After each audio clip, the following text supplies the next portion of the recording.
নমস্কার, আপনাদের সকলকে স্বাগত জানাই আমার চ্যানেলে। চলুন আজ সবাই মিলে আমরা ঘুরে আসি গোপালদাসপুরের রাখাল রাজা মন্দিরে।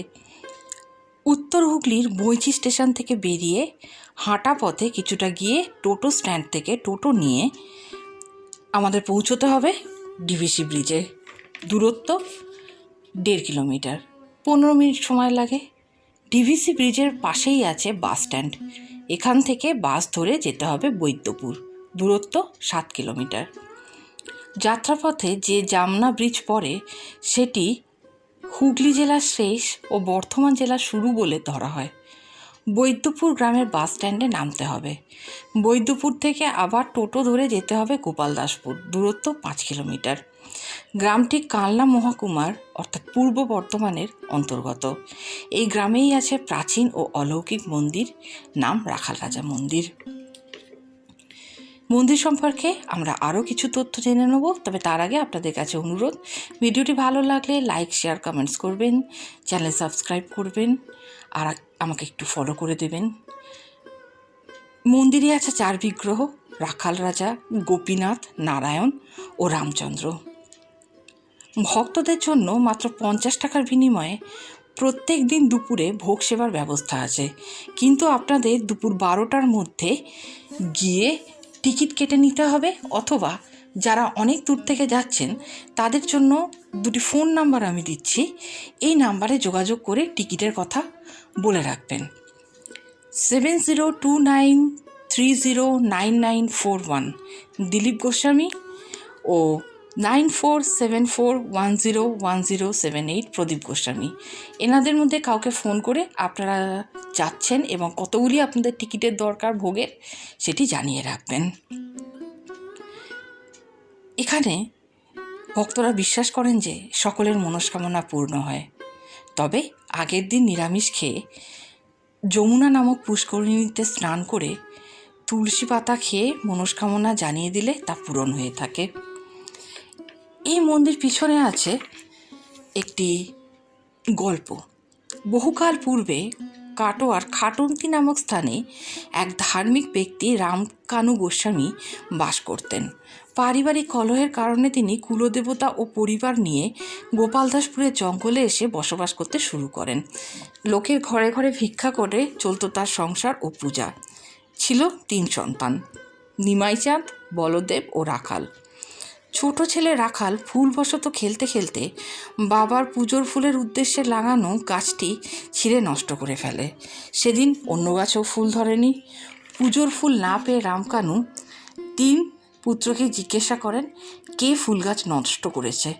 ভয় সবাইকে চুপ করে থাকতে দেখে ক্রুদ্ধ রামকানু অভিশাপ দেন এই বলে, যে এই কাজ করেছে ত্রিরাত্রি পোহাবে না সে মারা যাবে।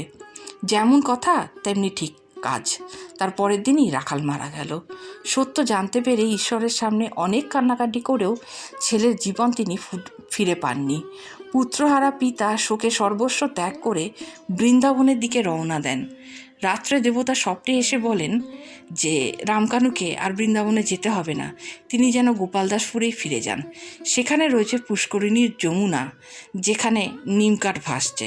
সেটি তুলেই বাগনাপাড়ার 5 বছরের বালক মহাদেব ভাস্করকে দিয়ে মূর্তি তৈরি করে মন্দির প্রতিষ্ঠা করে রামকানু যেন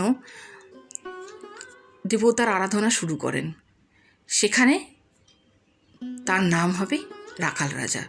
প্রভু নিজেই নিজের রূপ বর্ণনা করেছিলেন: দণ্ডায়মান, মাথায় কালো চুলের চূড়া, গায়ের রং নীল, 2 চোখ দীঘল ও কপালে থাকবে শ্বেতচন্দনের তিলক, বাম হাতে ক্ষীরের নাড়ু ও ডান হাতে লাঠি, চরণদ্বয়ে হবে লাল পদ্মের মতো আলতা মাখা।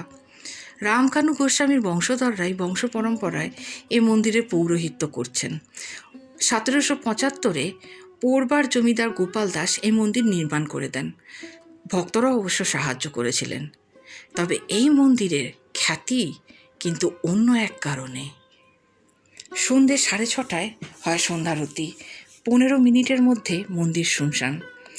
মন্দিরের অন্যতম সেবায় দিলীপ কুমার গোস্বামী বলে থাকেন, আর যাই করো বাবা, এই মন্দিরে রাত কাটিও না। যারাই এই বাক্য অমান্য করেছে তাদের বহু ক্ষতি হয়েছে। হ্যাঁ, ঠিকই শুনছেন।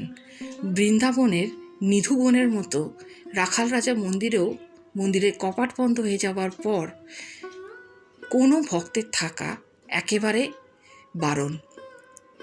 বেশ কিছুকাল পূর্বে কলকাতা থেকে কিছু বিজ্ঞানমনস্ক যুবক এসেছিলেন এবং মন্দির বন্ধ হয়ে যাওয়ার পরও তারা মন্দির চত্বরেই ছিলেন। হঠাৎই তারা এরকম স্টেটমেন্ট দিয়েছিলেন পরবর্তীকালে যে দূর থেকে গাভীর শব্দ শুনতে পাচ্ছিলেন, কে যেন দূর থেকে বাঁশি বাজাচ্ছিল, এবং আচমকাই তাদের গাড়ির হেডলাইট দুটি বন্ধ হয়ে যায়। তারা দুশ্চিন্তায় পড়ে যান এবং ড্রাইভারের কথা শুনে অতি দ্রুত গাড়ির মধ্যে ঢুকে পড়ে তারা এলাকা ছেড়ে সামনে লোকনাথ বাবার মন্দিরে পৌঁছালে সেখানে গিয়ে তাদের গাড়ির আলো জ্বলে যায়। এবং এই ঘটনার পর আরও যারা চেষ্টা করেছেন থাকার, তারা প্রত্যেকেই বলেছেন যে তাদের কিছু অলৌকিক অনুভূতি হয়েছে, গা ছমছমে একটা ভাব আছে।